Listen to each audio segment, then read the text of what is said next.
That's right, it's time to change the color from green to green and black. I found this fancy fashion watch here. Actually, I didn't find it. I am trying to find a way to replace this watch because, as you can see, it is broken. The old silicone here has deteriorated and the band broke. And it's kind of useless. You can't put it on, you know, it's kind of ugly looking. You don't want to carry it in your bag or anything like that, so I think it's time to make a new one. That's right, make a new one. Now, I found these khaki ones here. That's what they call it, color khaki. It looks olive drab or green to me. The readout here is a little different. It's red instead of blue like the original. But it's basically the same watch. It is the same watch, it's just a different color. So we're going to try to make this black. And I did some reading on the internet and found that you can color silicone with a handy dandy product called hair dye. Look at that. I got two kinds, both level 7. They're both supposed to be pretty quick, I guess. Try this one first. I think this one was like $1 more expensive, maybe like $8 or something, if that. Probably less with the exchange. And so we got the pump, the one push pump, because this is called one push, and it comes with a comb. Instructions.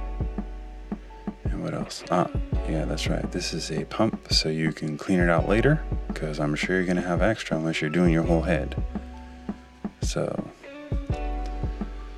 we'll give this a try and see how that goes. And here's number 2. This is Speedy 2. We'll see how speedy it is here. That name might be deceiving, we'll have to find out. And this one has instructions. Not as fancy of a presentation when you open the box, but you know, almost the same ingredients, just slightly different. Instructions, and inside there are gloves and a little mini comb. I guess that's for your eyebrows or getting little detail spots. And it too also has a comb. This one goes together, put it together, even though I'm not going to use it. Pretty neat. Alright, so color testing. One push versus Speedy 2. The darkest black. That's what we need. It says it right there on the screen. Okay, so I've got me my convenience store chopsticks here that I got from Lawson or 7-Eleven or Family Mart, I'm not sure. And we'll try this one push first. Give that a couple of squirts on this silicone cooking mat. Got this because the watch band is also silicone, so I'm going to test it here. And this is clear, so we'll see how strong the dyeing is for the silicone. But that might be a good test. So as you can see, it didn't take much time for that to start changing colors. I didn't wait too long after mixing that, and it's already kind of a gray color, and the tip on the chopstick is slowly starting to turn black. And I'm gonna mix these two. This one must be the dangerous one because it's sealed. And we'll start to mix these two together here any minute.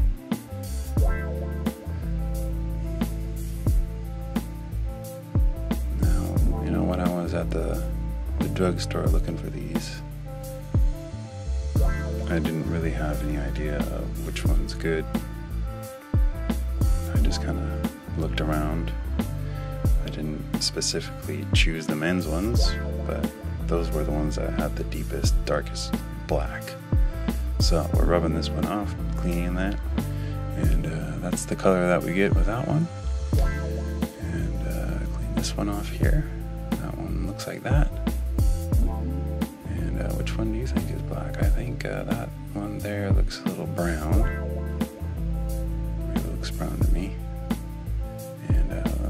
plastic is definitely black. The one on the right, the Speedy 2, even though it wasn't so speedy, is definitely darker in color there. So we're going to try that one, I think. I've got this taped up here. Alright, I did try little spots on the inside of the band there for testing to see if it would take the color, and it definitely does. So we're going to go with Speedy 2 here. Let's try to get it close to this black color here, even though I think it does have a coating on it. So it's not going to be shiny, it's going to be a matte color when it's done. I'm pretty sure about that. So let's go with this. Here we go. Time to mix some more, and this will take some time, so I'll just sit back and watch the stirring and the applying.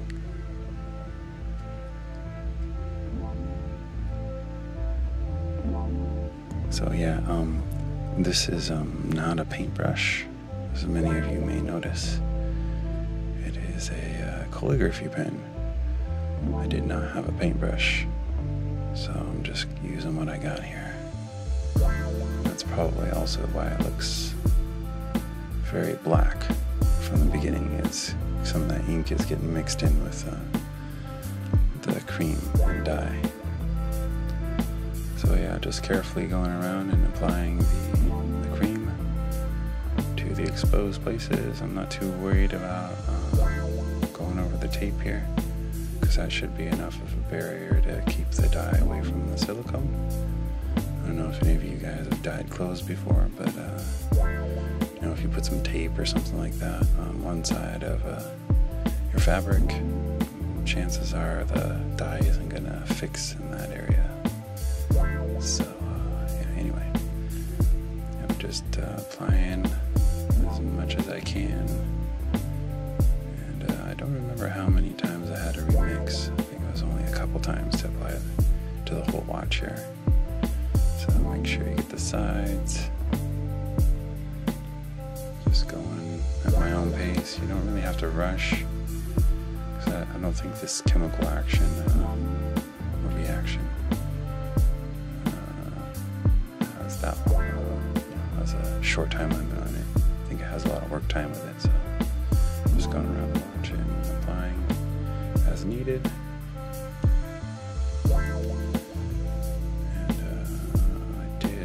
Finish applying it off camera here.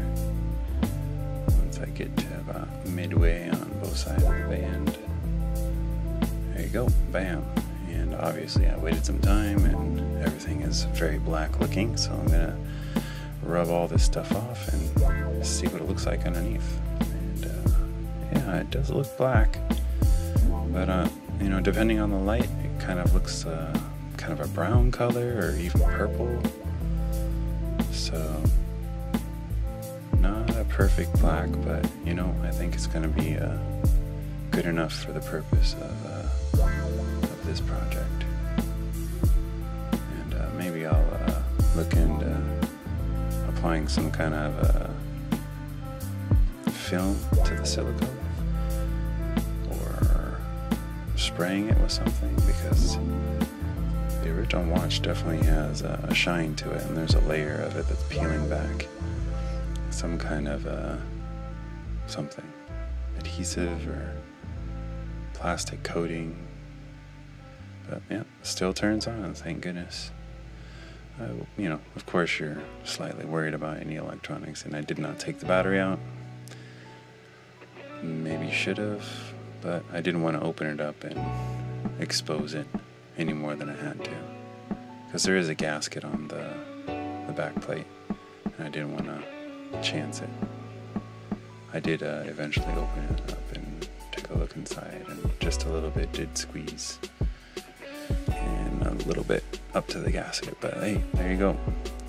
I coated the back plate as we were just talking, and got as much of that green turned black as I could. The little plastic pieces there obviously did not change color because they're not silicone. But the silicone did squeeze in underneath those plastic pieces and dye most of the band black. So here we are. for now a finished product. Now it's time to put it in a box and give it to somebody special, I guess, huh?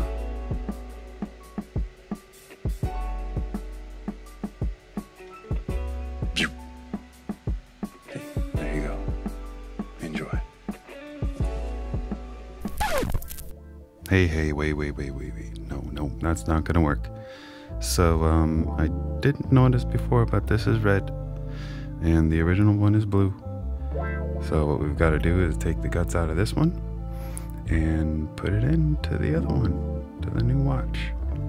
Yeah, eventually I do plan to try to fix this original one in some form. Whether that be, what could I do? I'm still thinking about it. Trying to figure out how to fuse silicone to silicone and do it in a way that it's gonna last, you know, more than a year or something like that.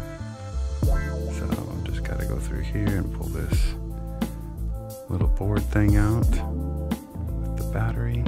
Actually, the battery's already out. And this has the little LED panel on the back, circuit board. So now we just need to take the new watch here and take off the back plate. Yep, take some time. Screw. I'm not quite sure why I just let this roll like this. Ah, yes, now I remember. So, I'm just going through here and taking out all these screws, making sure that I try to keep them as organized as possible so I don't freak myself out later and going, where's that screw? So I try to use these little quadrants here, or whatever we want to call these little rectangles, to kind of keep the screws separated. Now, this watch doesn't have more than one size screw on the back, so I'm not too worried about that. But the screws that are holding the battery down to the board are much smaller, so we'll need to keep those separate. They don't always come out so easily. Gotta push here and push there.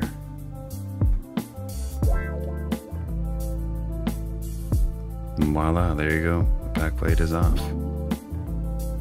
You can see there's some oil on the back of that one, with the new one. The old one doesn't have that anymore because the watch's battery has been replaced a few times. And we'll just slide it into the old one here. Keep that for later. And we'll take the old insides and put it in the new one. We'll see how easily this goes in. It should go in pretty easy. But, you know, I wouldn't consider myself a watchmaker or repair person, so I probably don't have the right tools here to be doing what I'm doing, but use what you got, right?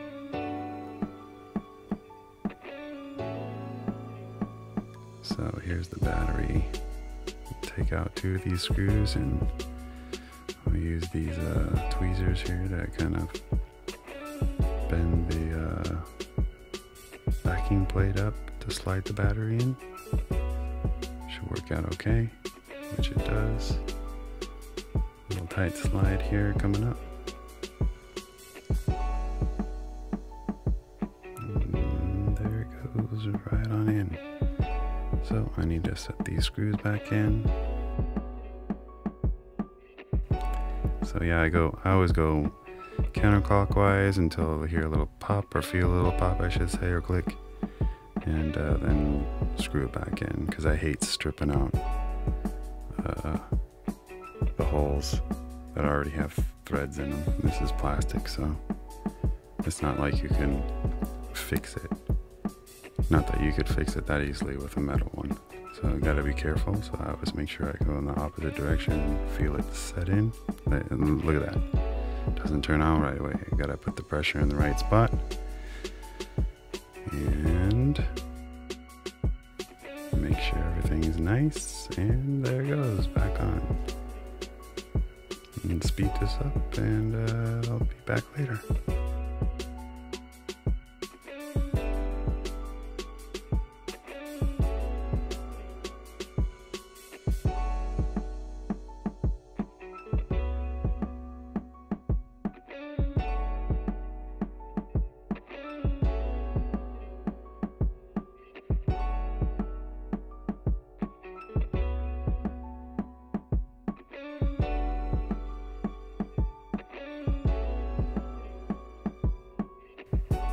There we go. The light works. As you can see, the numbers are set, and that's the actual time right at the moment. So, all's good. And again, yeah, I'll do something with that. Until next time.